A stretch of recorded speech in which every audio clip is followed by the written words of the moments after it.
ಆತ್ಮೀಯ H16 news ಅರ್ಥಾತ್ ಹೇ ಸೀತಾರಾಮಗೆ ಸ್ವಾಗತ. ನಾನು ನಿಮ್ಮ MI ಅಥವಾ ಮಲ್ಲಪ್ಪ ಜೋತಾವರ್. ವಿಶೇಷವಾಗಿ ಕೃಷಿ ಸಂಬಂಧಿಸಿದಂಗೆ ಒಂದಷ್ಟು ನಮ್ಮ ಕರ್ನಾಟಕ ಸರ್ಕಾರ ಅಡ್ವರ್ಟೈಸ್ಗಳನ್ನ ಹಾಕ್ಯಾರ.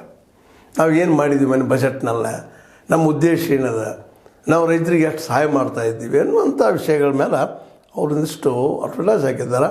ಅವು ಸ್ವಲ್ಪ ನೋಡಿಕೊಂಡು ಆಮೇಲೆ ನಾವು ಏನು ಮಾಡಬೇಕಾಗಿತ್ತು, ಇದು ಸರಿನಾ ತಪ್ಪ ಅಂತ ನೋಡೋಣ. ಅದು ನೋಡೋಣ ಅದ್ರ ಏನದ. ಈಗ ನಮ್ಮ ಸಿದ್ದರಾಮಯ್ಯನವರು ಮತ್ತು DK ಶಿವಕುಮಾರ್ ಅವರು ತಮ್ಮ ಫೋಟೋ ಹಾಕ್ಕೊಂಡು ಕರ್ನಾಟಕ ಸರ್ಕಾರ ಅಡ್ವರ್ಟೈಸ್ ಕೊಟ್ಟಿದ್ದಾರೆ. ಅಡ್ವರ್ಟೈಸ್ಗಳಲ್ಲಿ ಕೃಷಿಕರು ಇವನ್ನ ಮಾಡಿದ್ರೆ ಉದ್ಧಾರ ಆಗ್ತಾರೆ ಅನ್ನೋ ಏನೋ ಅವ್ರ ತಲೆಯಲ್ಲಿ ಅದು ಕಾಣ್ತದೆ. ಇರಲಿ ಅವ್ರ ಅಭಿಪ್ರಾಯ. ಈಗ ನೋಡೋಣ ಒಂದಾಗಿ ಡಿಜಿಟಲ್ ಕೃಷಿ ಸೇವಾ ಕೇಂದ್ರದ ಸ್ಥಾಪನೆ ಅಂತ.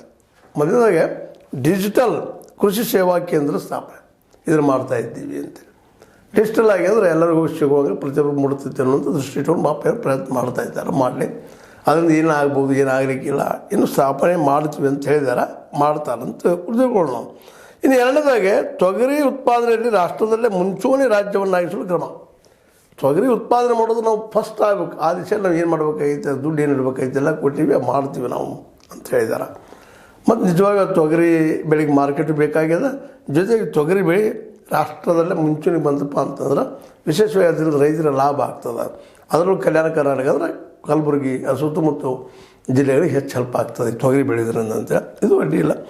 ಜೊಯ್ಡಾ ತಾಲೂಕನ್ನು ರಾಜ್ಯದ ಪ್ರಥಮ ಸಾವಯವ ತಾಲೂಕನ್ನಾಗಿ ಪರಿವರ್ತಿಸಲಾಗುವುದು.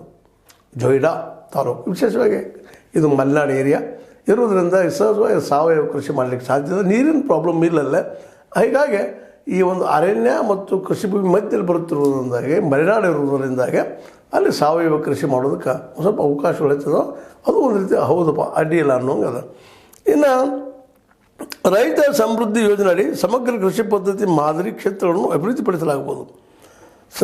ರೈತ ಸಮೃದ್ಧಿ ಯೋಜನೆ ಅಡಿ ಅಂತ ಒಂದು ಯೋಜನೆ ಮಾಡಿದರೆ, ಆ ಯೋಜನೆಯಲ್ಲೇ ಸಮಗ್ರ ಕೃಷಿ ಪದ್ಧತಿ ಮಾದರಿ ಕ್ಷೇತ್ರಗಳನ್ನು ಅಭಿವೃದ್ಧಿಪಡಿಸ್ತೀವಿ, ಇನ್ನಷ್ಟು ಹೆಚ್ಚು ಬೆಳೆಯೋಂಗೆ ಮಾಡ್ತೀವಿ ಎಲ್ಲರೂ ಅಂತ ಏನೋ ಗುರಿ ಇಟ್ಕೊಂಡಿದ್ದಾರೆ.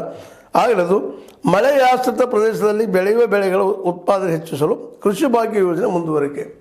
ಕೃಷಿ ಭಾಗ್ಯ ಯೋಜನೆ ಕೊಡ್ತಾ ಇದ್ದೀವಿ. ಅದ್ರ ಮೂಲಕ ಈ ಮಳೆಯಾಶ್ರಿತ ಮಳೆ ಬರೋಲ್ಲಿ ಏನು ಬೆಳೆ ಬರ್ತಾವ ಅವುಗಳಿಗೆ